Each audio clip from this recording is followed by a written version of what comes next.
The week of Halloween, the Tuesday before Halloween, so I think October 28th, Apple had a conference, a keynote presentation in New York City, talking about or going over a couple of new products that were revealed: the 2018 iPad Pro, the 2018 Mac Mini, the 2018 MacBook Air were the big three revealed at this presentation.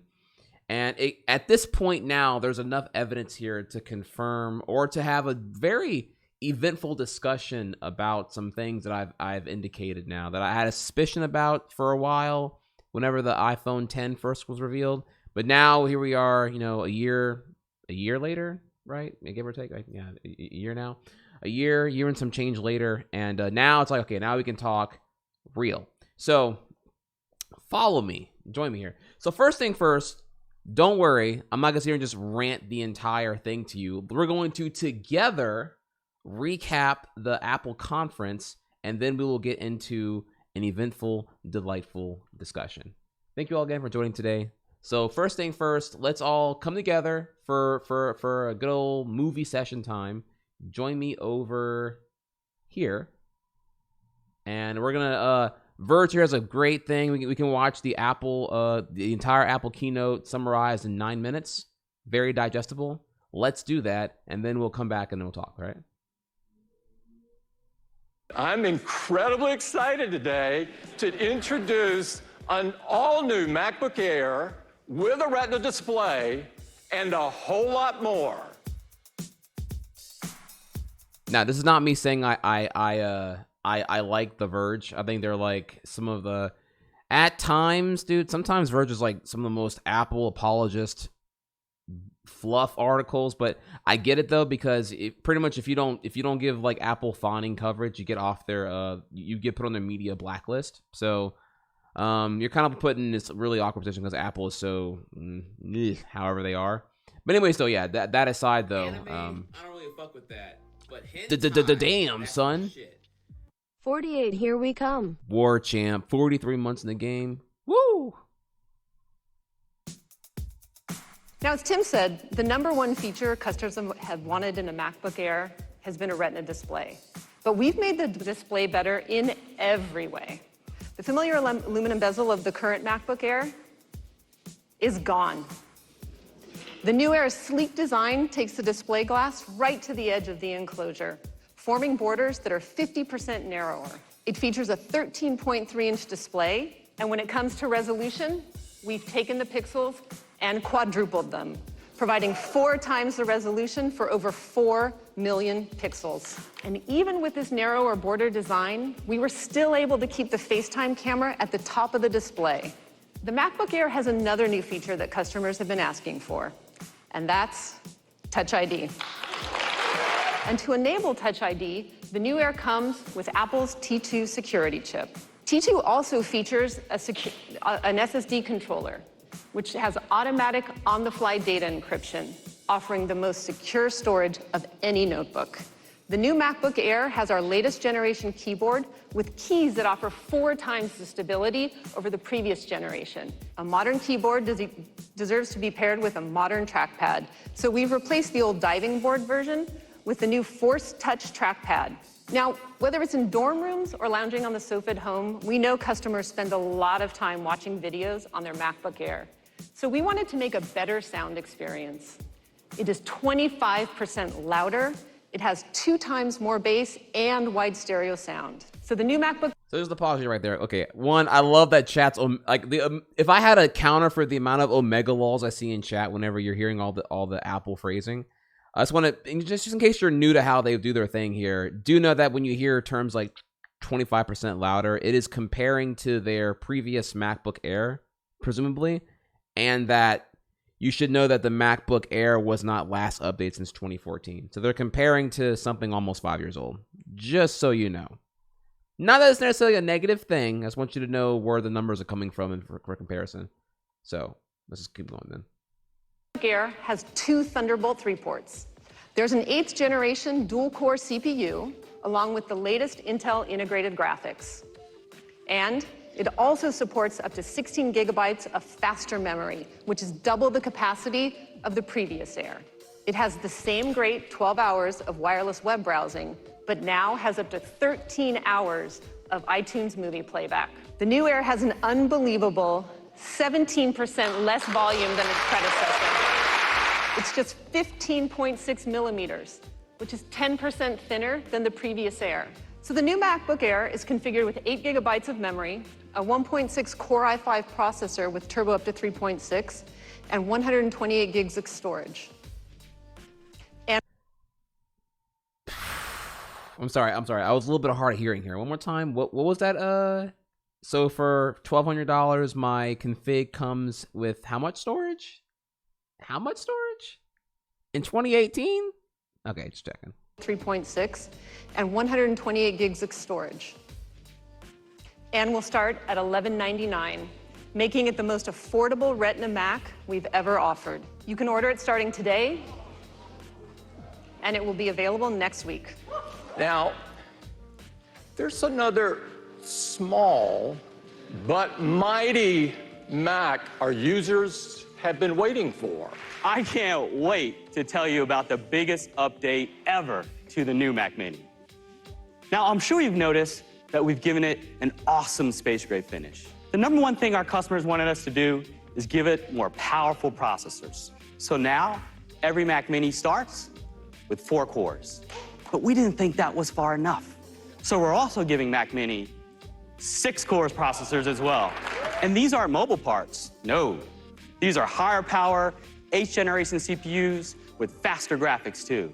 Ripping through traditional desktop apps like Logic and Photoshop, and workflow apps like MainStage and Compressor, making this by far the most powerful Mac Mini. Compared to what? Compared to what? Man, like, compared to what? Don't say previous Mac Mini, because that motherfucker there, like, how? When was that last thing updated, bro? Oh. We've ever made. So the new Mac Mini can now go up to 64 gigs of memory. And not only is this memory faster, it's also an SODIMMs, something we know our Mac Mini customers will really appreciate. And every new Mac Mini also has the Apple T2 security chip with its many new features, including HEVC video encode that, get this, 30 times faster. The new Mac Mini has an entirely new thermal system with double the airflow while still being super quiet. With gigabit Ethernet, 4 Thunderbolt 3 ports, an HDMI port, 2 USB-A ports, it can connect to almost anything. The entry config has 8 gigs of memory, a 3.6 gigahertz quad-core processor, and 128 gigabyte SSD.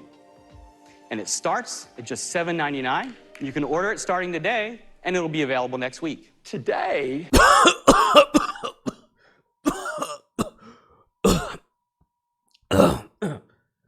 All right, just checking here. $7.99, $800, and it's still BYOB. It's still bring your own keyboard and mouse.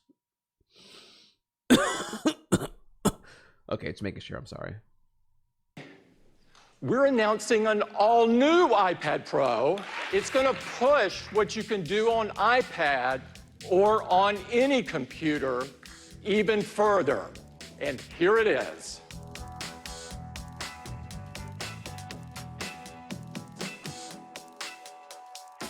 We've always felt that the iPad should be all about the display. And in this new iPad Pro, we have an LCD that stretches from edge to edge and top to bottom. Now, we achieved this design by rounding the corners of the display using the same pixel masking and anti-aliasing technology that we introduced in the iPhone XR. And just like in the XR, we call it a liquid retina display. It is packed with our most advanced technologies like wide color, True Tone, ProMotion, and of course, support for Apple Pencil. This is the same take anywhere size you loved in the 10.5-inch design, but now with an 11-inch display. And it has 250,000 more pixels. And this is the new 12.9-inch iPad Pro.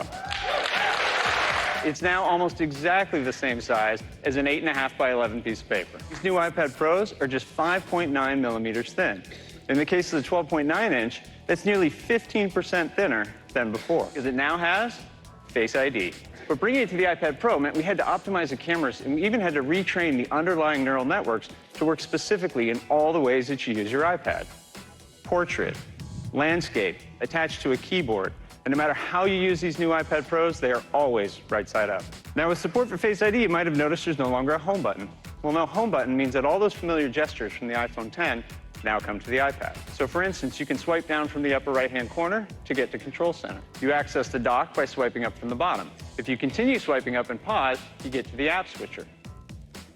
And you can even swipe along the bottom edge to quickly switch between your most recently used apps. Because these new iPad Pros are powered by the all-new A12X Bionic. The A12X features an 8-core CPU with 4 performance cores and 4 high-efficiency cores.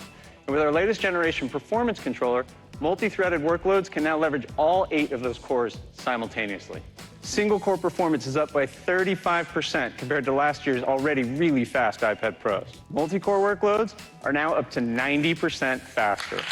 The A12X Bionic has an all-new, Apple-designed 7-core GPU that delivers 2 times the performance of the previous generation. Onboard the A12X, and coming for the first time to an iPad, we have our latest generation of the Neural Engine. And just like in the A12, the Neural Engine is capable of delivering an unbelievable 5 trillion operations per second. And this year, we have a new fast storage controller on the A12X, which enables up to 1 terabyte in storage capacity. And so in these new iPad Pros, we're moving to USB-C. This brings a whole new set of capabilities to the iPad Pros, like connecting to accessories that change how you use your iPad, cameras, musical instruments, or even docks. Or connecting to high-resolution external displays up to 5K. And with USB-C, you can connect to these data accessories and displays at the same time. We think our Pro customers are really going to love this. And also, for the first time on these iPad Pros, we now support charging out over USB-C, so you can even charge your iPhone when you're on the go. And with these new iPad Pros, the 2nd-generation pencil has been completely... All right. Before I forget, I gotta point out some. All right. I mean, just God, it's like, all right, I'm trying not to pause to like do shit right now, but god damn, dude, I gotta just fucking hell. All right. And so in these new iPad Pros, we're moving to USB-C. This brings a whole new set of capabilities to the iPad Pros, like connecting to accessories that change how you use your iPad, cameras, musical instruments, or even docks. Connecting to accessories that change how you use your iPad, cameras, musical instruments, or even... Just wanted to show you the little dongle right here. Had to show you some dongle love off top, even in the demo video. Not saying that necessarily, you know, that's like Apple's fault. I mean, not every camera is gonna have Type-C output or Type-C connectivity. Or I'm sorry, I should say USB-C. USB-C connectivity on every camera, obviously. I just thought it was cute. You know, you're seeing, you know, dongle life, baby. Let's get it going, boys. You gotta get used to it now. Better now than never. But yeah, okay, so it was that. Docks, or connecting to high-resolution external displays up to 5K. And with USB-C, you can connect to these data accessories and displays at the same time. We think our Pro customers are really going to love this. And also, for the first time on these iPad Pros, we now support charging out over USB-C. So all right, this is... I get it, though, if you're Apple is what you're going to do, but, like, USB-C can, if I recall correctly, can do that whole charging thing to and from either or. That's always been, that's like standard with the standard of USB-C. This is not really like the way he phrases it, you get the indication this is a pretty nifty iPad feature. But notice he says it in just the right way where you think it's an iPad feature, but it's actually that's a USB-C standard thing. You know what I mean? It's a because for the first time ever, iPads can now charge out from the port, which again, that's like if you've ever had like a Switch or if you have any USB-C things, it's the same thing. Like USB-C can pull from or draw to power, and so you can like I've before, for example, not knowing any better, I have my my USB-C power bank, and I've accidentally had my Switch powering my power bank rather than the other way around. It was pretty funny. But yeah, I just wanted to let y'all know that that's a USB-C standard thing. It can do data. It can do data and power both ways. It's bisexual. Actually, ooh, I shouldn't have made that joke. Fuck, I can't make that joke. It's a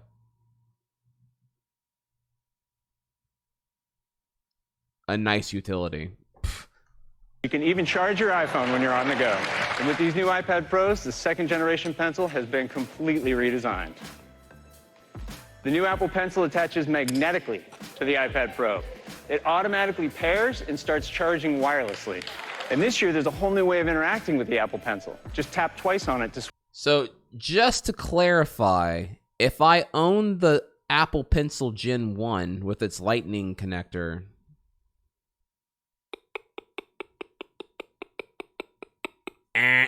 switch modes. In Notes, you can switch between your current tool and the eraser. And in other apps, this behavior will be customizable, which puts even more control into our users' hands. It's amazing how much performance we've packed into these iPads. The 11-inch iPad Pro is offered in these 4 storage options, and it starts at $799. The 12.9-inch iPad Pro is offered in these same storage options, and it starts at $999. Customers can start placing orders today, and they're going to be showing up next week on the 7th. These are the most exciting iPads. all right, okay, so cool. We covered all that there. The last thing to bring up there, obviously, is that all that Type C, but what you didn't see on that USB-C was a headphone jack. So yeah, headphone jacks are gone as well. That's official. There's a full-on Fox News will tell you there's a war on Christmas. I will tell you the actual war. There's a war on headphone jacks. But I guess we'll get into that, won't we? So let me go ahead and let me take a second here and get all my ducks in a row. So you've watched most of the conference. I tried my best to not stop it whenever I can, but give me 1 second here while I get my little notes ready here. Hang on a second. Let me just do this. We'll go down here and get some nice music.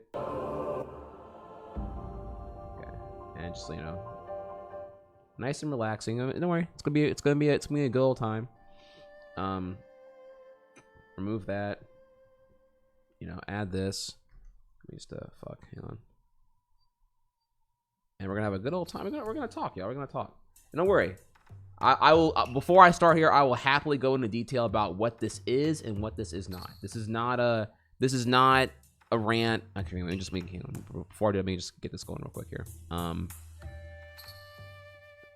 Capture.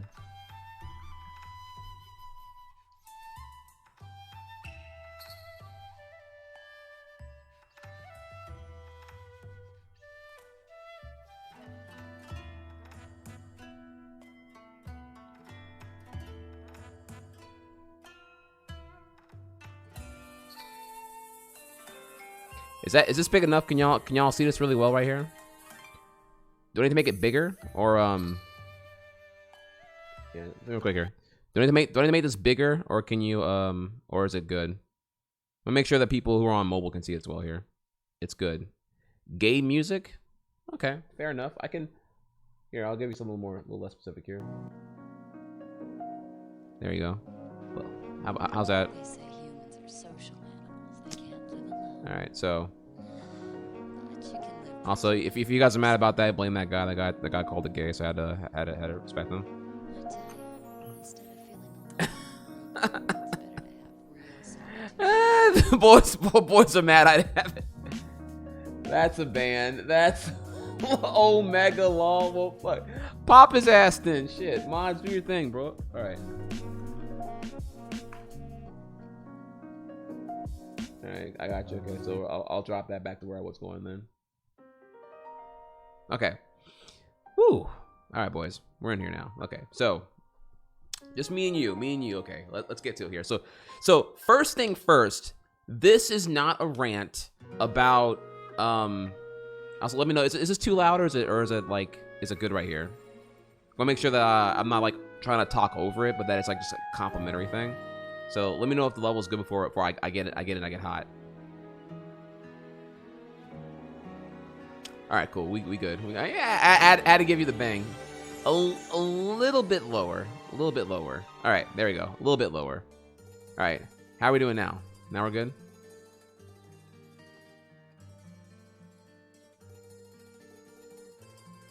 We're good? Perfect. Okay, all right. Excellent. All right. Fantastic. All right, let's get into it then, boys. Okay, so this is not a rant about Apple tax. This is nothing new. Apple charges a premium, you already know. Could you get a PC of equivalent power elsewhere? Obviously, but then you're not getting Apple hardware at that point. So it's like comparing apples and oranges and whatnot. Apple charges a premium. Apple has Apple tax. This is nothing new. They have spent, you know, the last decade and some change building their ecosystem to where it is now because of the premium features you get whenever you get into the ickiest icky of their ecosystem and whatnot. So let me just take a second. I want to do a little better here to do that. Go ahead and just do this. I can make it a little bit bigger actually. Or is it now?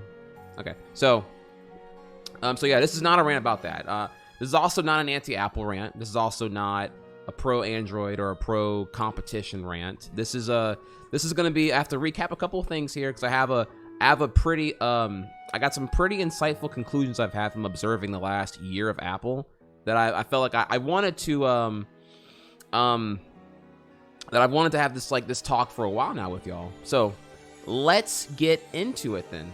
So first thing first is you saw that there were 3 products revealed at their conference this last weekend. They had the Mac Mini, the MacBook Airs refreshed for 2018. Not implying that it gets refreshed yearly, it does not.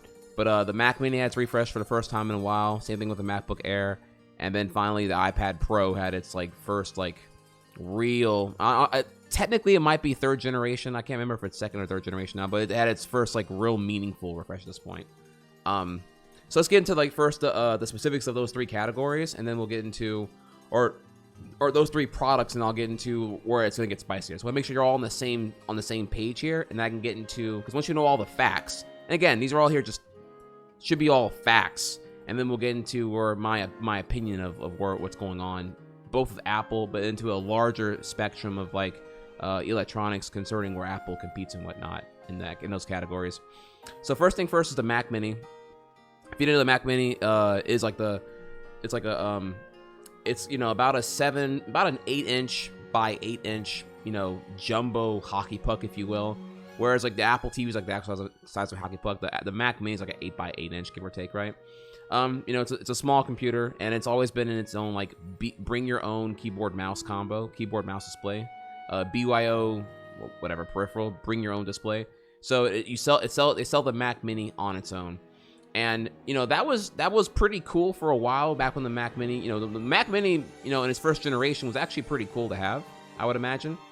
That was a little bit before my time, honestly, when it came to consumer electronics. But the important thing here to note is that notably it came back with a price hike. It was $500 prior to this. Now it's $800 for the new generation one. Not only that, the base model, the one that's at $800, is i3.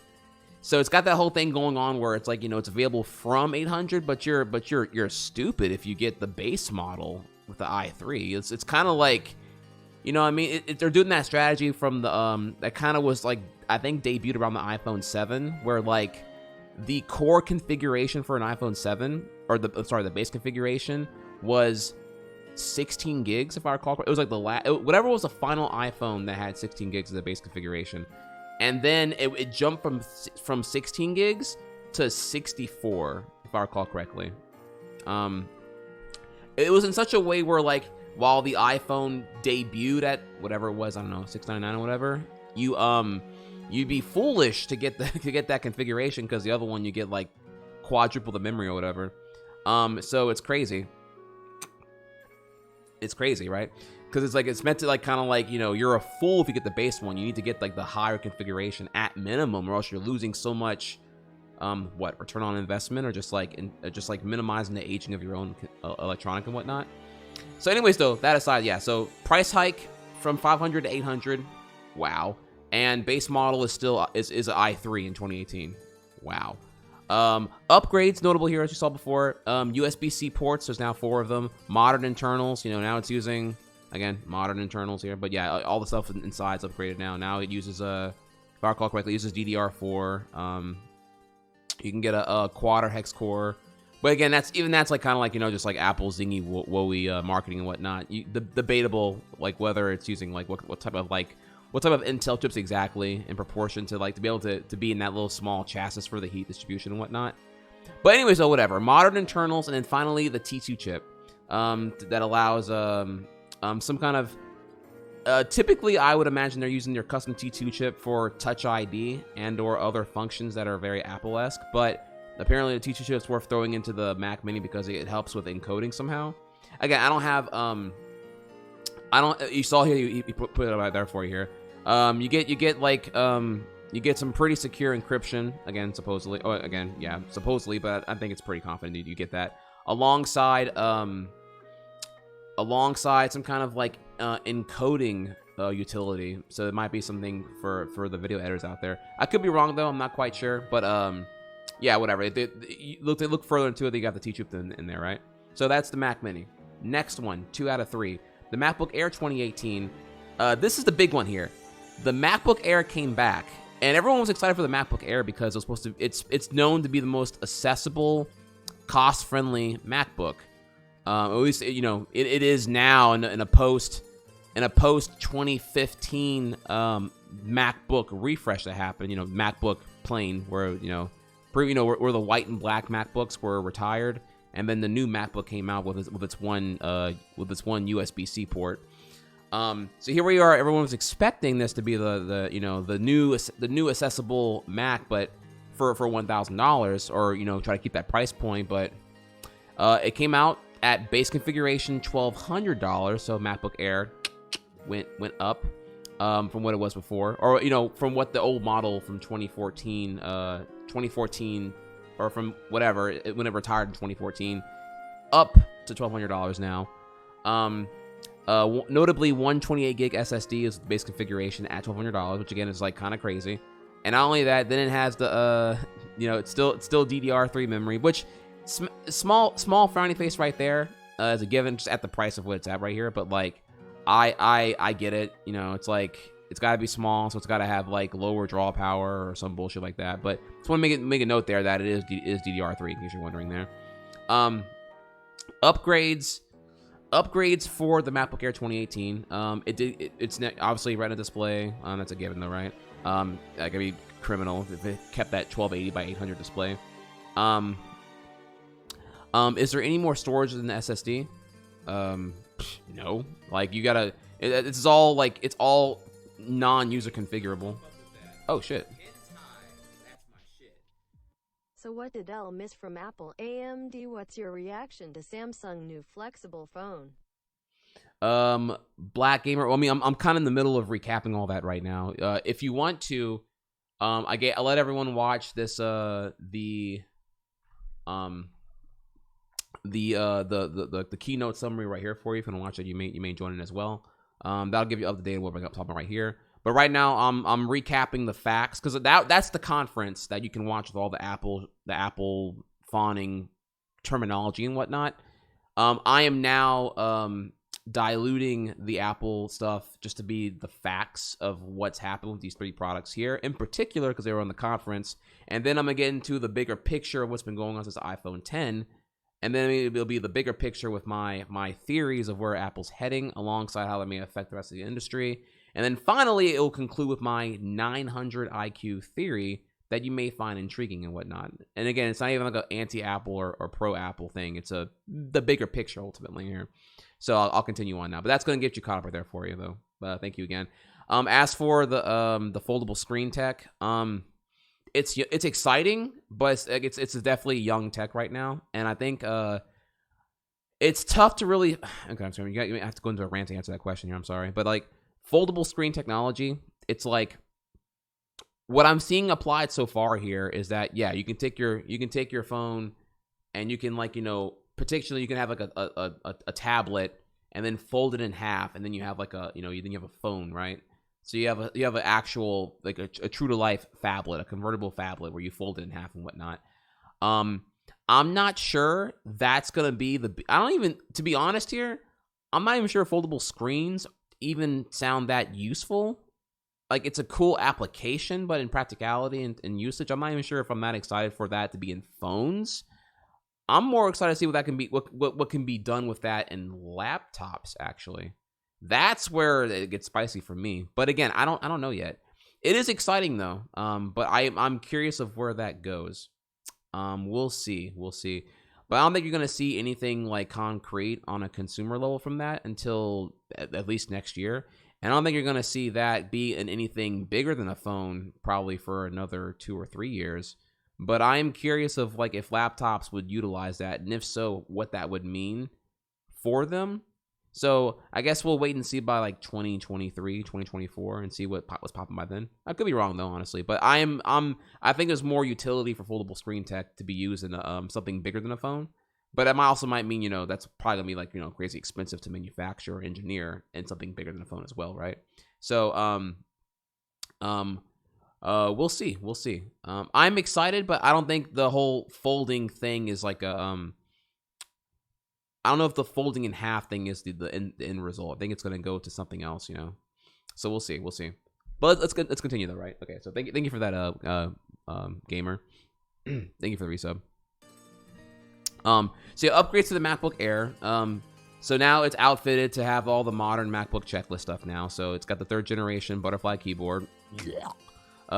Modern larger trackpad, which I've heard mixed things on, but again, that's not necessarily a big negative for me. You know, I don't use it personally. I don't have a new MacBook, so I can't comment on the enlarged trackpad and how well it's working. Does have Touch ID, which is powered by that T2 secure chip because it stores your fingerprint and whatnot. So Touch ID, cool. I mean, maybe Face ID would have been better. There's a big debate here about like, would it have been better to have a notch on the screen and in the notch house the Face ID tech and have it be Face ID equipped rather than Touch ID? But you know, whatever. That's Apple, so it's like whatever, right? I don't know. So that would have meant eating their profit margin further, or their very lucrative, very huge profit margin. So maybe they just didn't want to do that instead. Who knows, right? But that was some entertaining thoughts I heard about there. As you know, that could have been a better defining feature for the Air. But that aside, now, so yeah, you got a MacBook Air now. It has some things the MacBook has. It has some things the MacBook Pro has, and it's kind of like in this like weird niche area now. But it's $1,200. Okay, so, and I'll get into this a little bit later on here now, but the thing about that is, I'm sorry, this is a little bit later on, sorry. Let's just stop there and move on to the next thing. So that's the MacBook Air, right? The next thing, oh yeah, I forgot about that. The T2 chip doesn't allow Linux to be installed. Yeah, I forgot to mention that part there too. Yeah, sorry boys. Okay, so let's move on there. So there's that. Next thing is the iPad Pro 2018. Oh shit. Shadow Wolf King. Shadow Wolf King. I'm sorry, I don't say Shadow. Shadow Wolf King. Thank you for the 1 year in a row. Glad to have you here, man. What's going on, bro? We're having that real talk right now. You know what I mean? So, moving on here though, the iPad Pro 2018. Price hike notable here again. So again, notice the 3 things here. MacBook Air price hike from 1,000 to 1,200. Mac Mini price hike from 500 to 800. iPad Pro price hike from, I believe it was I couldn't find the exact price here, but it went from 600 for the base iPad Pro now to 800 for the new generation one. Notable here again. This is a bully one here too. Apparently, supposedly, the 1 terabyte configuration iPad Pros have more RAM than any other configuration. I don't know more on that. If people have any more information, let me know. But I heard that was a thing, and I don't like I don't like that actually. That's very grimy. I find if that is true, because there was a similar instance where there was a similar instance here where Apple was being super bougie, and this is like next level bougie here. Remember when I told you earlier that the iPhone 7 was the last one with a configuration at 16 gigs base capacity, and then the next iteration that you can get for the iPhone 7 was 64 gigs. So it was like, you know, from 16 to 4x for $100 more, and it was done specifically to kind of push you in a corner to get the 64 gig version instead. So but they didn't really disclose that, or I feel like they didn't really they do a great job letting you know this whole thing here. But supposedly they knew that people who bought the 16 gig were probably poor or poor, therefore stupid or ill-educated, and the read and write speeds on the flash memory for the iPhone 7s at 16 gig capacity were half the speed of every other iPhone 7 at that time. They deliberately used shittier components because they knew that people who bought the lower configuration wouldn't notice anyway. Half. Wow. Look into it. Google it when you get a chance. So it's just like when I saw that, I was like, wow, that is so fucking grime, dude. Holy shit. Yeah. So reduced read and write speeds. And then knowing that the 1 terabyte has more RAM, but it's kind of like a minimally disclosed figure right there. I'm just like, I don't know. It's making me kind of like trust Apple a little bit less now, a little bit. Anyways, though, so I just want y'all to know about that. Moving on there.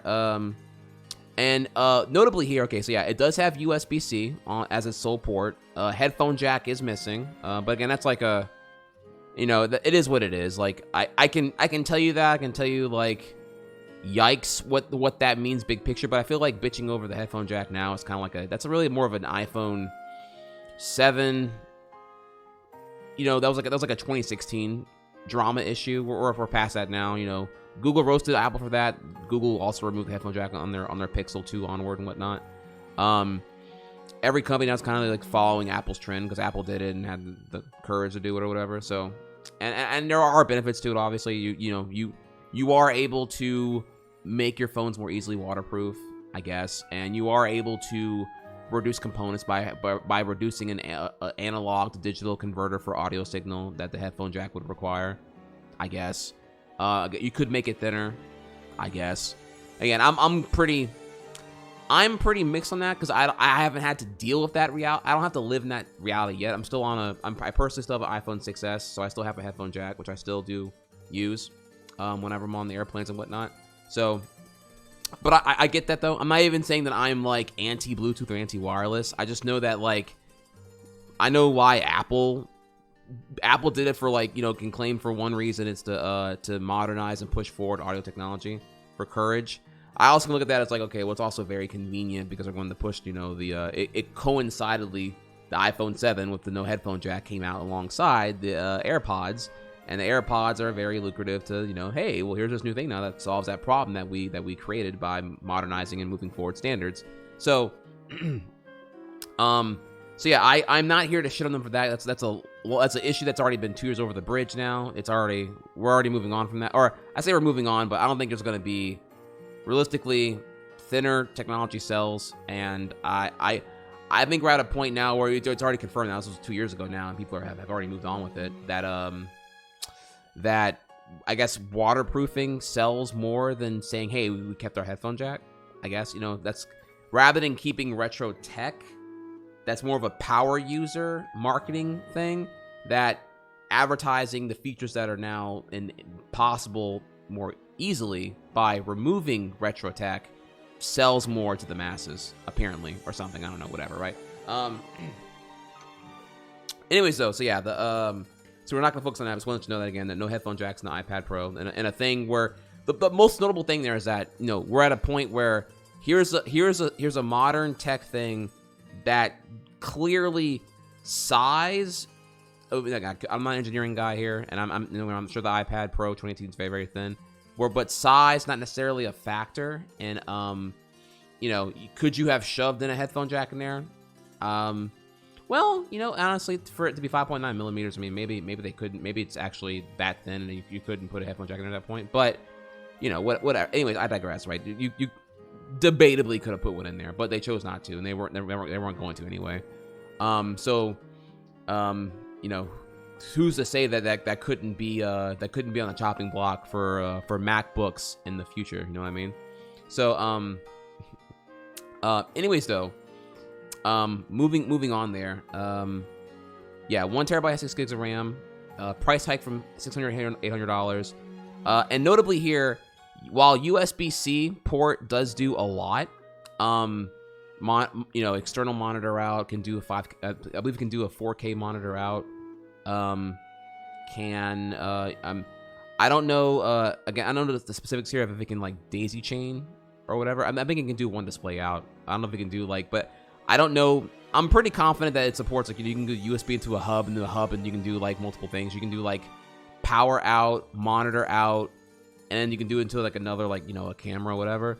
But notably, the USB-C port does lock out external storage. Take the monies, homie. Trisoft. 95 Mar, thank you so much, bro. Take the monies. Prime sub, Prime Streak, what's good, baby?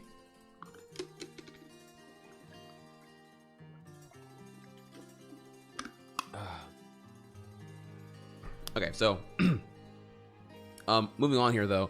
The USB-C port locks out external storage. So from what I've heard, I don't know in what particular way. I don't know if it acknowledges the device that says, you know, foreign accessory not compatible or whatever. But yeah, you can't use the open standard of the open standard of a USB-C. Yo, EG Troy, we got Apple rant, tech rant subs. Let's go. Thank you again, Troy. That is fantastic of you, bro. Glad to have you here. Again, here I'm not here to dwell on the headphone jack thing because I can give you my opinion about that. But yeah, it's very easy to look at it and just be like, yeah, you know, you wanted to. This makes the incentive for AirPods really, really lucrative. Debuted alongside that, called the marketing term for advancing standards and whatnot. Blah blah blah blah. Whatever, right? Anyways, though, let's go ahead and move on here, though. Or you can continue to talk about it. I'm just gonna like not acknowledge it right now because I want to move on to the fun part of this rant. I'm still recapping things right now. But yeah, I don't know. I've heard that USB-C port on the iPad Pros, they lock out external storage, so you can't use the open standard of USB-C to get around the things that Apple does with the you know, tethered or what's the word here?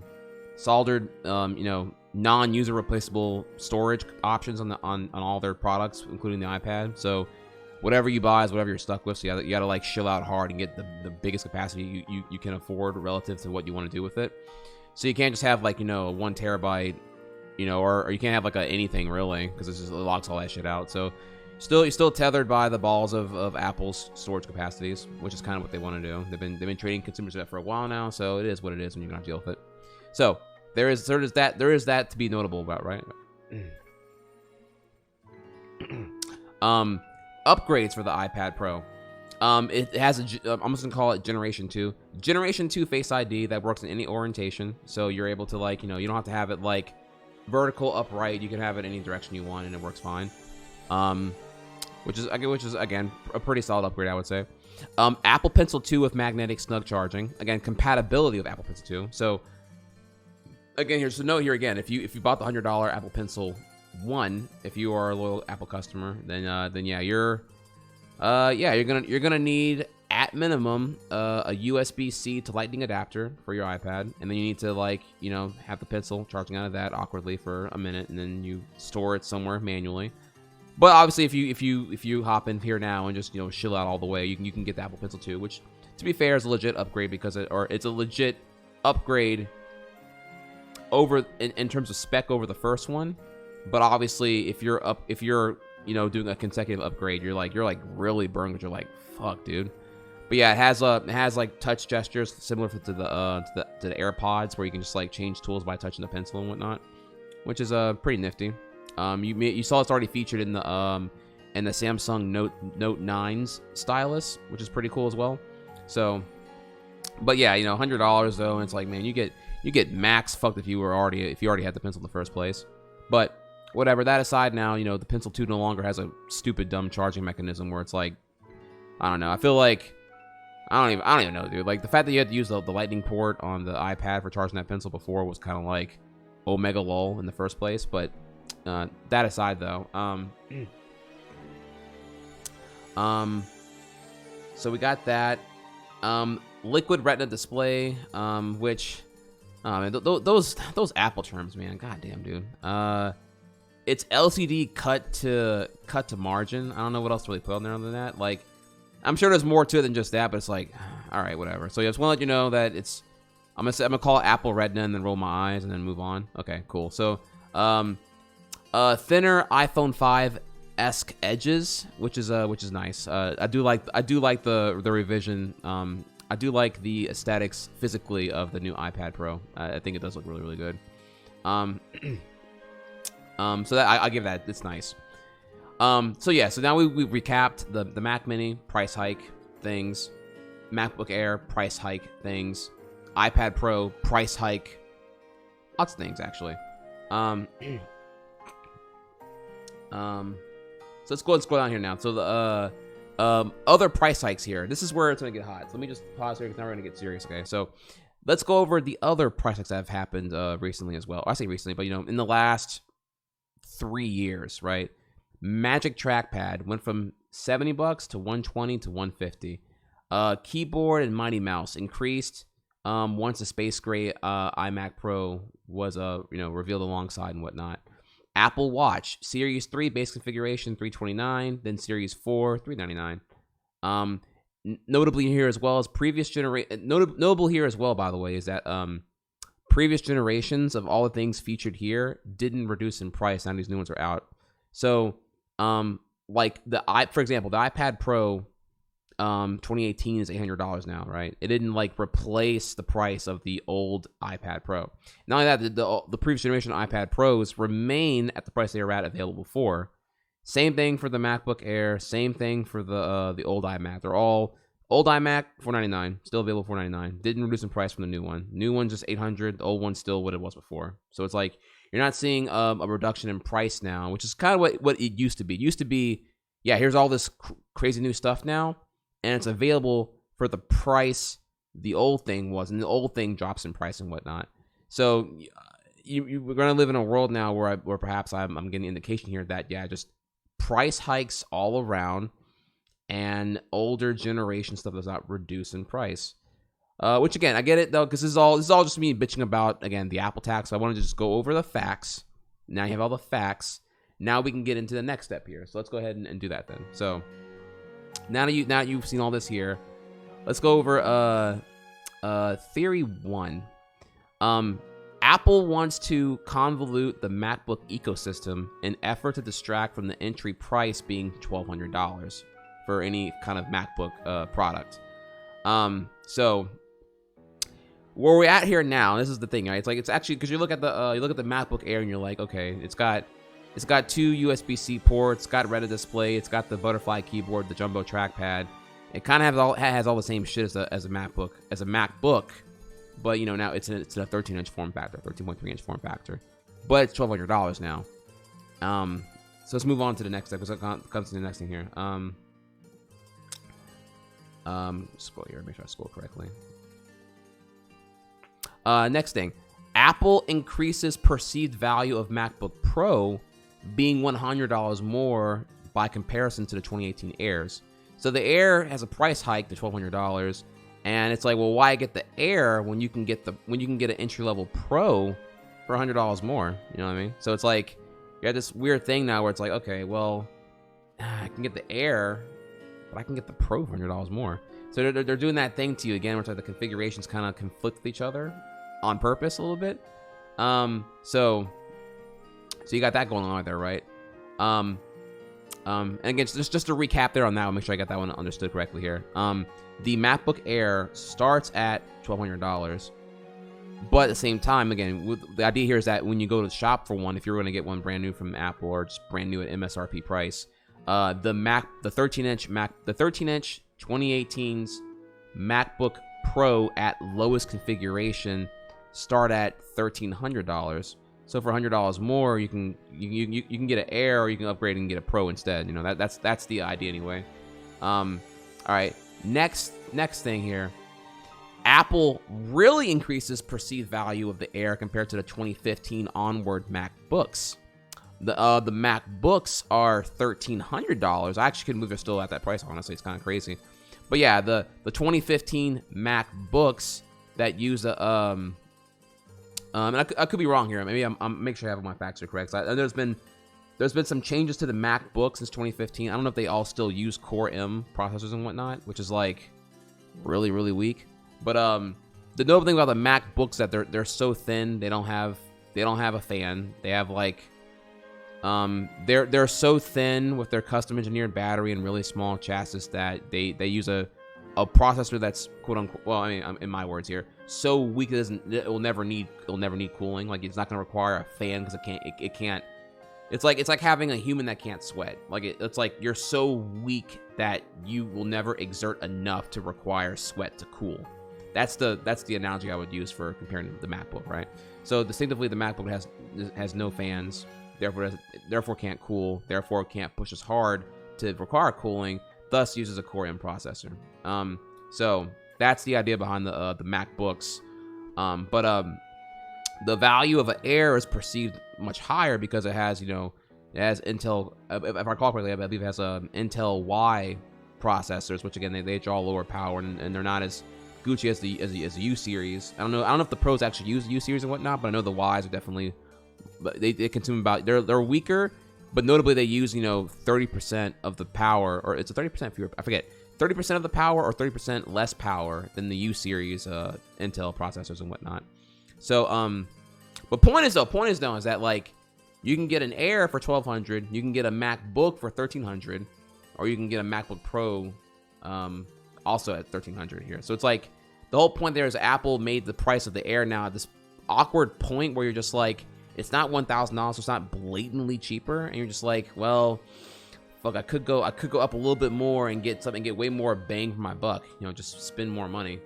So yeah, Apple wanted you to the perceived, it's not about the product, so it's more about the perceived value by comparison of other Apple products. Or they're doing that thing there. That's kind of crazy. So, oh, there we go. Okay, so 13-inch MacBook Pros use U processors, and the 15 inches use the H1s. Okay, gotcha. And then now we're gonna get into the hot stuff here. So we've been saying for a while here. So here we go. So the next thing here is that Apple wants to, and this is where we're stopping now. These are my theories. These are my opinions. If you don't like them, that's totally fine.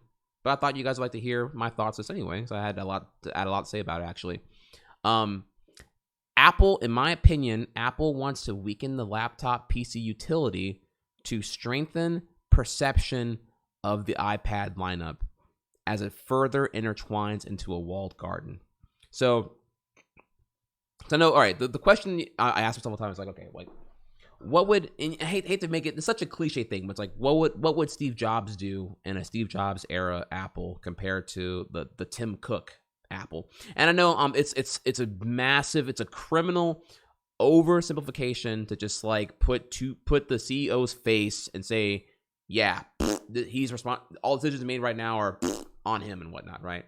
But just for the sake of simplicity, work with me here. I'm gonna get to the point here. What I'm getting at here. But what would a Steve Jobs engineering team, micromanaged engineering team, do compared to the Tim Cook one and whatnot?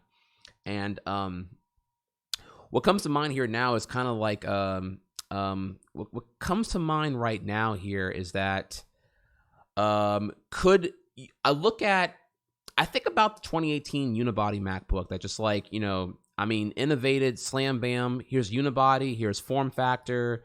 We're actually going to like utilize the space appropriately. We're not going to have these little freaking ghetto ass, like standard vanilla size lithium ion batteries. We're actually going to like engineer our own size batteries and use like you ever look at the underside of a 2008 to 2012 unibody MacBook, and you see that it looks beautiful, dude. The logic board layout's literally beautiful. What's going on, Trihex? Yo, what's up, bro? Thank you for the 14 months in a row. So, not saying they're not pretty now though, but like it's like, what you look at those compared to their competition at that time, and it's like just night and day, honestly. Not only that, but also had, it also met with user upgradability. You could upgrade the RAM, you can change the hard drive, change the SSD. It's like it was like form factor met even the most power hungry of appetites were able to utilize everything inside that thing, and it was really, really cool. But yeah, and it's like the same advances that were made then could be made now. There could be a lot more innovation put in here. Like if you wanted to make it like cutting edge, like you you're debuting a product, a feature, on the iPhone and the handheld lines, and then like the Macs kind of sit there and they're like starving. You get the Apple Trash Can in 2013. You're getting these changes that are questionable at best throughout the MacBook line since 2015. Butterfly keyboard, questionable at best. The Magic Touch Bar, or whatever it's called, I personally don't really care for it, but sure, let's call it mixed at best, right? Even going all the I/O even is like kind of mixing here, where they're going all USB-C, USB-A out the window because I want to make it thinner and whatnot. Or to make it thinner, I gotta justify the ends to the means here. So if I give you a radical new keyboard design, we're not have to include all these crazy ass traditional switches. I can go with this proprietary one that we have. I can go thinner, and then I can justify going super super thin to allow the thinness that Type C only would allow compared to USB A by comparison, right? So I'm not even saying that I'm against Type C. I get that Type C is actually very very radical. Just that it's been met with mixed reception, and/or perhaps Apple could have did more to make that adoption rate a little more gentle, such as including a dongle kit. It's like, because a dongle kit may be opposed for one thing, but or dongle life could be opposed right now because you have to it's just expensive to maintain because you have to use all the fucking dongles and whatnot, or you definitely want to get at least one USB-C hub dongle to actually use everything else you want to use, honestly. So no, I get that, but certainly more could have been done, but it's not done. But maybe in the interest of profit, it is not done. Anyways, though, point is, we all can agree here, I think, for a fair accusation, that Apple could do better on the laptop PC utility, but they are not. And it's interesting here. Obviously, there's the thing here about the fact that is it a priority on the engineering team to keep the MacBook line as innovative as their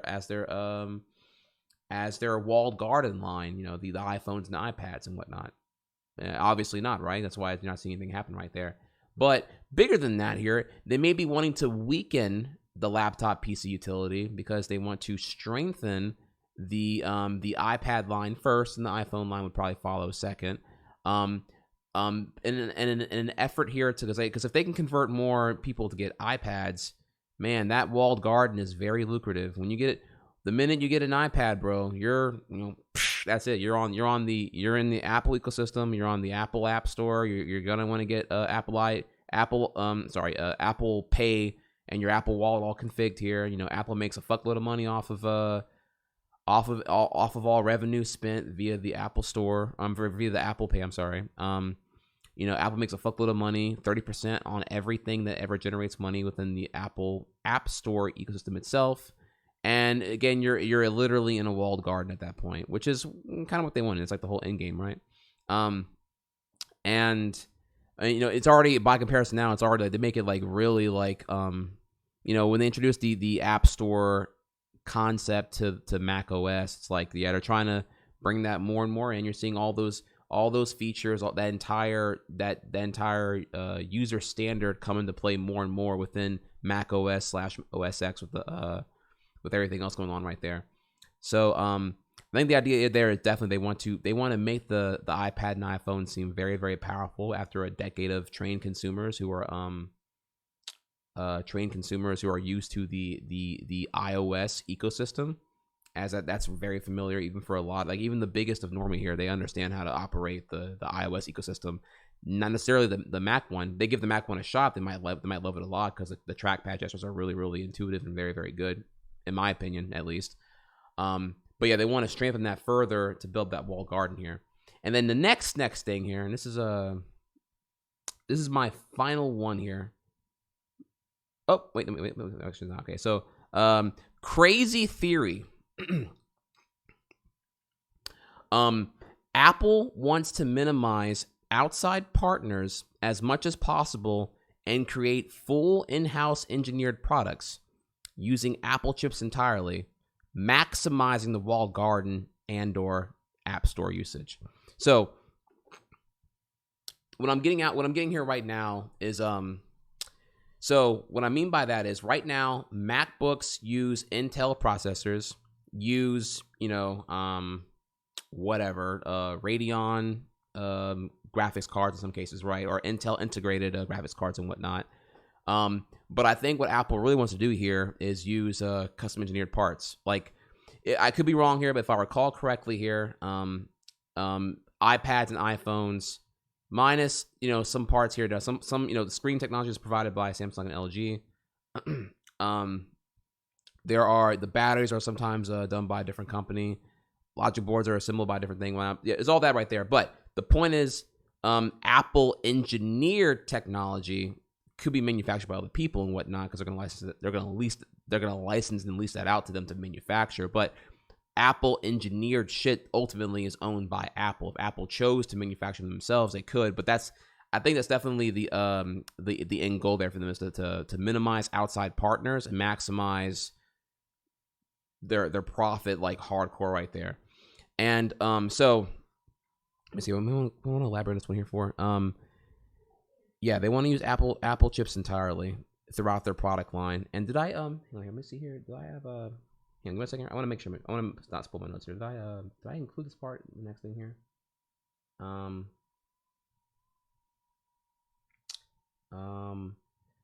Yes. Okay. So I didn't cover that here. Okay. So Apple wants to do that. And what about that though? I want to know something about that. And okay. So the thing about that is. Hang on, just one second. I gotta give that some thought. What I was going to say about that is outside partners, what's possible. Yeah, so that doesn't sound crazy, but what am I getting at about that? Okay, so yeah, there's more to talk about there, but I want to move on to the next topic, just so that I can because like. There's more that goes to this theory about what that means, but it requires me to go into the next point now. So just hang tight. Don't worry, I'm gonna elaborate more on it right now, but let's move on to the next thing here. So the next thing here is I don't really fuck with that, but hentai, that's my shit.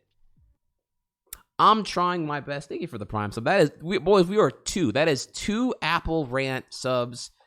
Galaxy Brain IQ. I love it. Let's keep it going. Thank you so much, man. Big love. Let me get some GG in chat. Next thing here is the good news. So the good news is that let me just take a second. Enter here. All right. So the good news is that iPad went USB-C, which heavily indicates it's due for iPhone eventually, perhaps even as soon as next generation in 2019. And for people like me, if I were to stay in the Apple ecosystem at that point. That's when, and only when I need to, not necessarily when I want to here. If you're one of the people who are hoarding onto an older iPhone, whether it be iPhone 6 or iPhone 6s, or even if you're like on a 5 or a 5C or iPhone SE, and you're waiting for something meaningful to upgrade for, once it's on USB-C, man, that's a big leap forward. Because the reality here is, I want to pause it for a second. Actually, let me finish reading this here first, and I'll talk about this more here. Anyway, I'm gonna get into more here. Hang on now. Chill. That's what's worth upgrading from iPhone 6s onward if you're hoarding because of headphone jack or because you're just like, stagnant upgrade cycle or whatever, right? But yeah, at that point would be like the first major indication that, that maximizing your weight was worthwhile. So let's pause it first. First thing you might be asking here is, okay, well, what's wrong with Lightning? The problem here's the problem with Lightning. Lightning is the thing you've seen on iPhone since iPhone 5. Lightning cable is a proprietary reversible technology that Apple made that it can transfer video and data just like USB-C. And the reason why they've been in no hurry to go to USB-C is because Lightning prints money. If you didn't know, Apple. Again, Lightning cable and the Lightning port itself is a proprietary technology that is engineered and owned by Apple. So when anyone wants to make Lightning anything, you gotta pay Apple, or you gotta get a license from Apple to make it, right? So it just prints money, honestly. Every Lightning accessory just makes Apple a fuckload of money. So it's just a money printing machine. Yeah, period. Every Lightning dock, every Lightning cable. Lightning is free? Really? Uh, I doubt that, but I could be wrong. If you got some citation for me, you can hit me up here. But anyways, moving on here. So yeah, it prints money. So they've been in no hurry to really upgrade that because it makes a fuckload of money.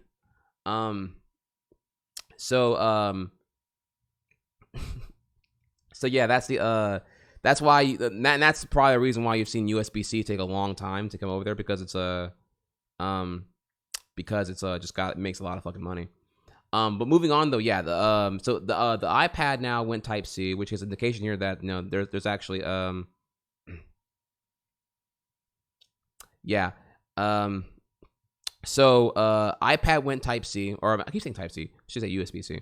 iPad went USB-C, and that means that the iPhone is going to follow eventually. They're not going to go backwards on that, honestly. And then people can no longer roast Apple for having the fact that you're buying their phone and it can't even charge off of their MacBook. Which again, that's also just a massive move of arrogance. You could easily include. Again, it goes back to the whole thing here about they could just include those dongles with that MacBook purchase if they wanted to, but they know they can get around that and just have like the dongle purchase be so the dongle market be so crazy, right? So hang on here a second. We got some. We got some. I may have been wrong here. I apologize here.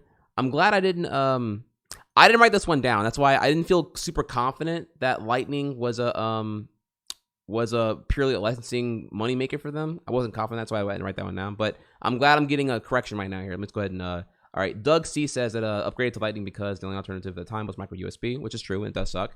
And they haven't switched quickly because there were so many Lightning products and USB-C wasn't widely adopted. Right. Okay. Word. There we go. All right. Thank you for the elaboration there, Doug C. So, large dongle market, indeed. So yeah. So the good news here is iPad went Type C. So or USB-C. So I'm looking forward to whenever the iPhones are also USB-C because that would be a step in the better direction for me, honestly. But again, I'm still on the question still remains if you want my personal thing here. I'm currently on an iPhone 6s Plus. I'm not really in a hurry to upgrade anything right now. It still runs fine. But we'll see though. Time will tell whenever.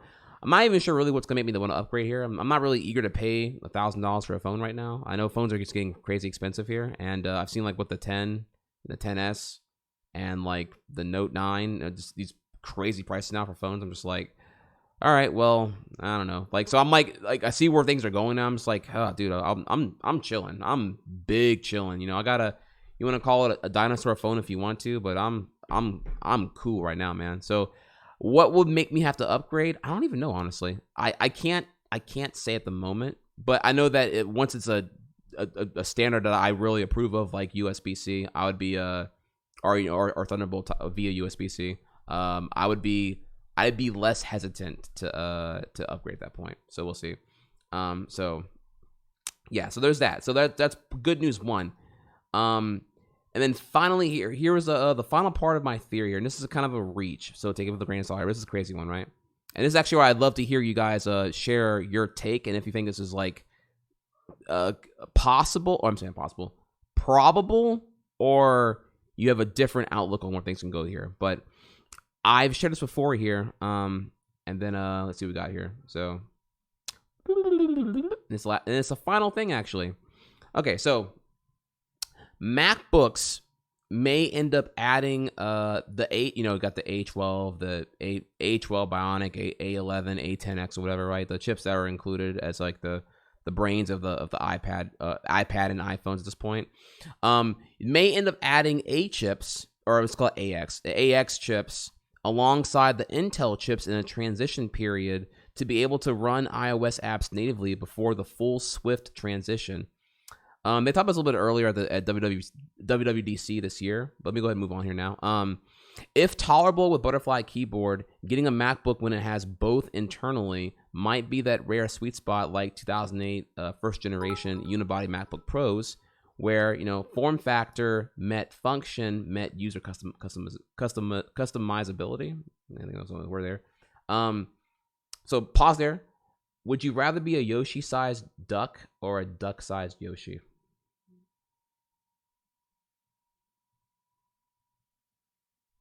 Definitely duck-sized Yoshi. Like Yoshi has way more utility. I'm like, fuck ducks.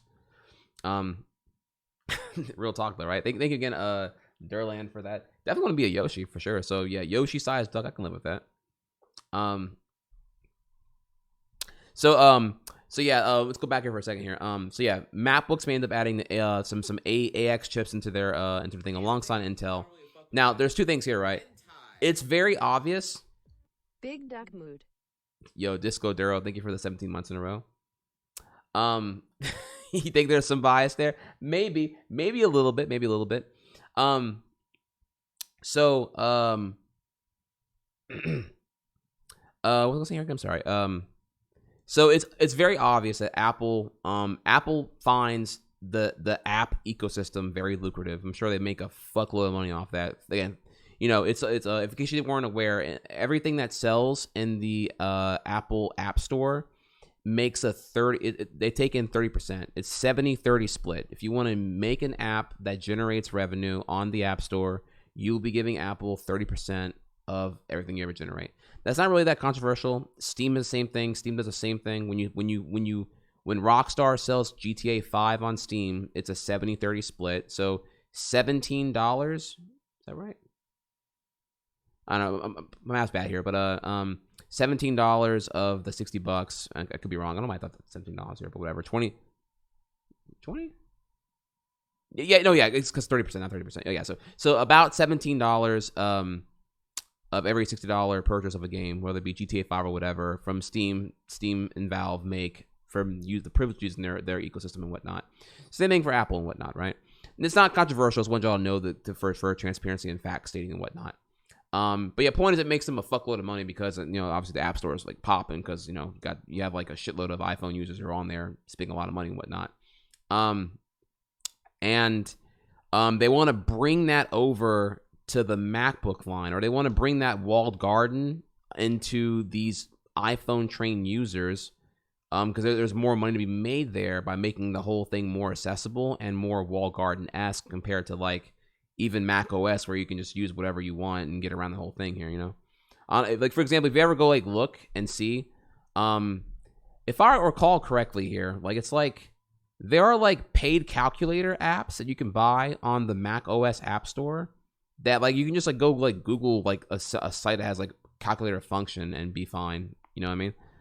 There's like a lot of like, it's like there's just a very, I can tell that like perhaps their Mac App Store sales and revenue are just not where they wish it, or it's like nowhere near what the iOS App Store revenue is, because that goddamn browser having all them their options to just install what they want to install. God damn it. And if it was a more of a walled garden, there's probably more revenue opportunity there. So they're probably very much also, not only that, perhaps as well here, you would be, if you're in the ecosystem, you're more inclined to, that whole transition period or the whole handoff thing where you can just like hop on your iPhone, do shit, and then continue doing the same shit on your MacBook. They want more of that stuff to happen. You have Safari browsing, you have texting doing that, which is, again, very awesome. I have to give the applaud there. It's very, very great. I don't personally use Safari, but I get that what it's trying to do and whatnot. That's why I use Chrome instead.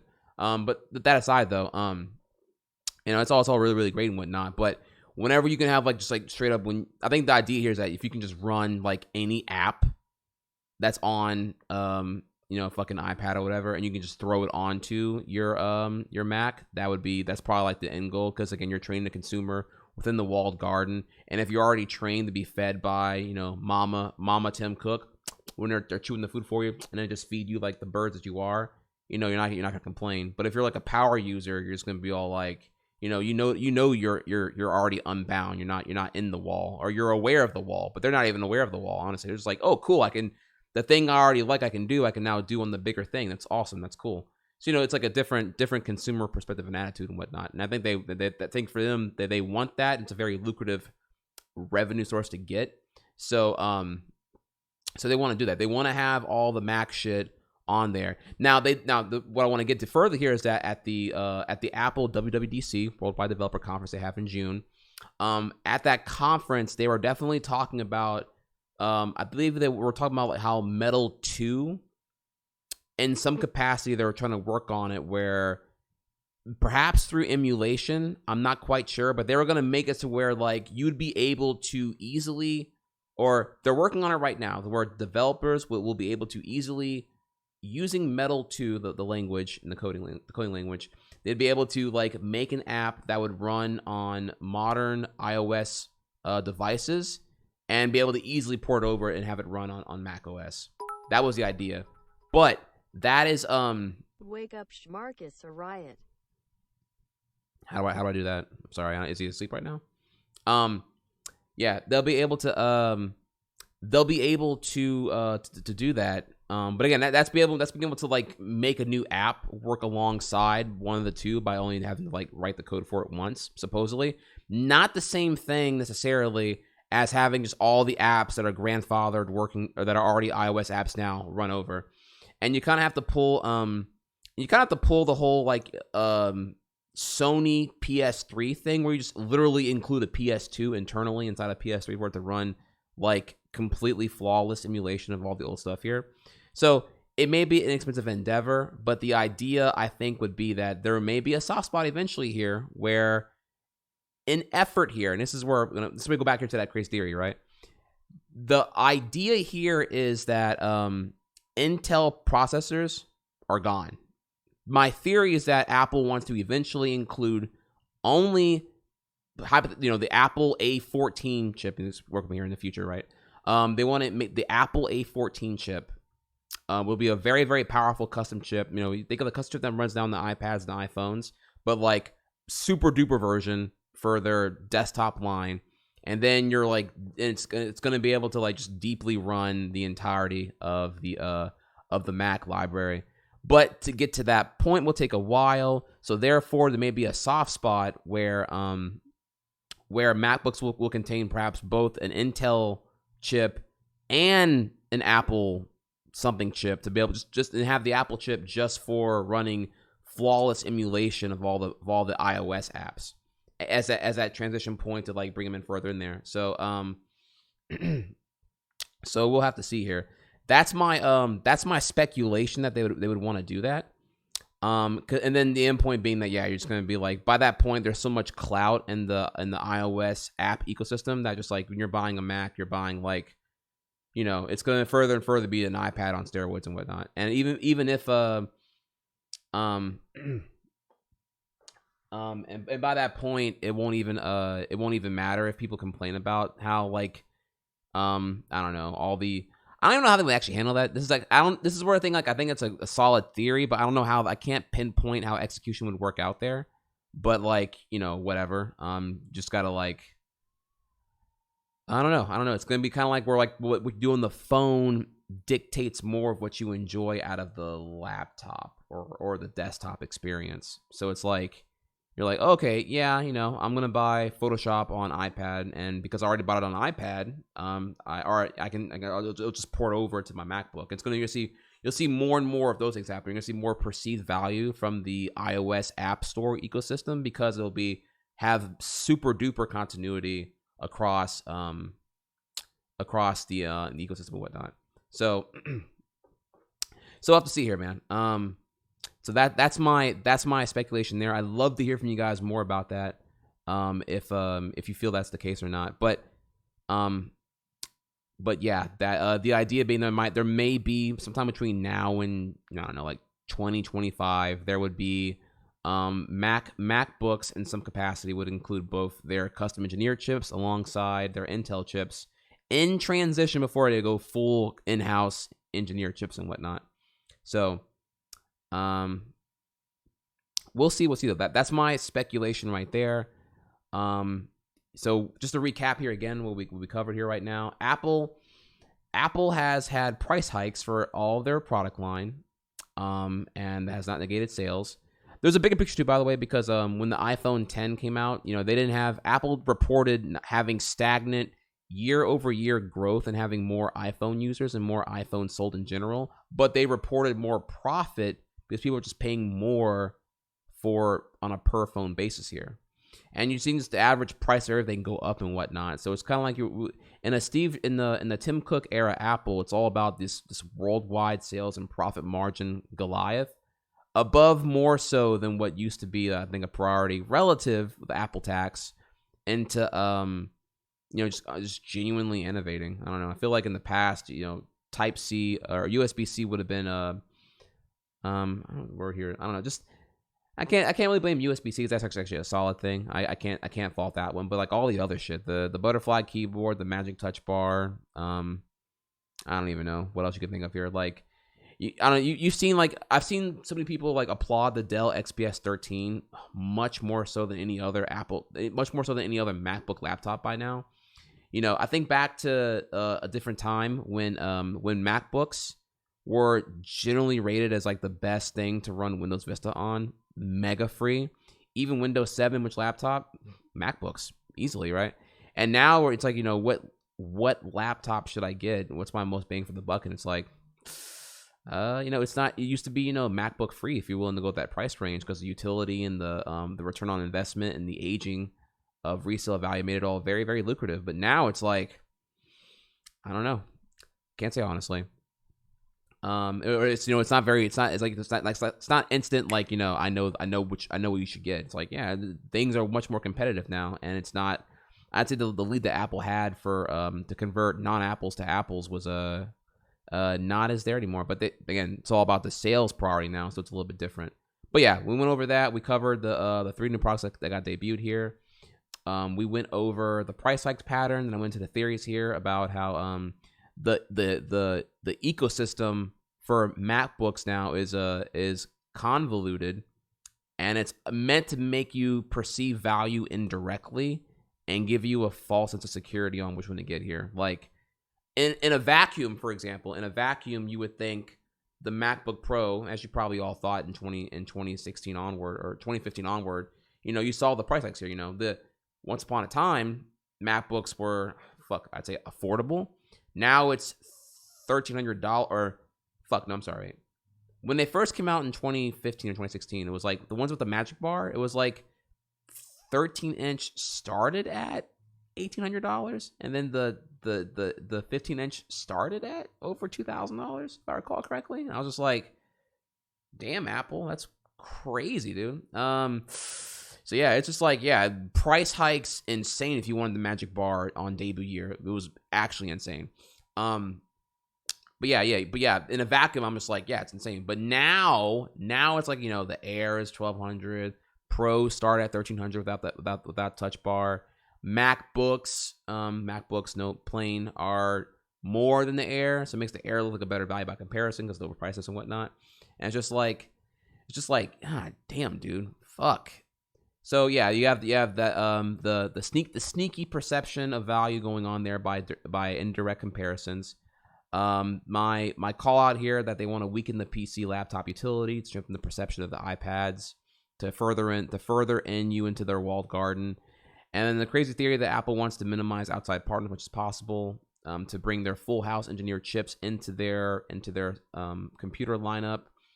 On a positive note here, iPad going USB-C means that iPhones will have it as well in the next generation.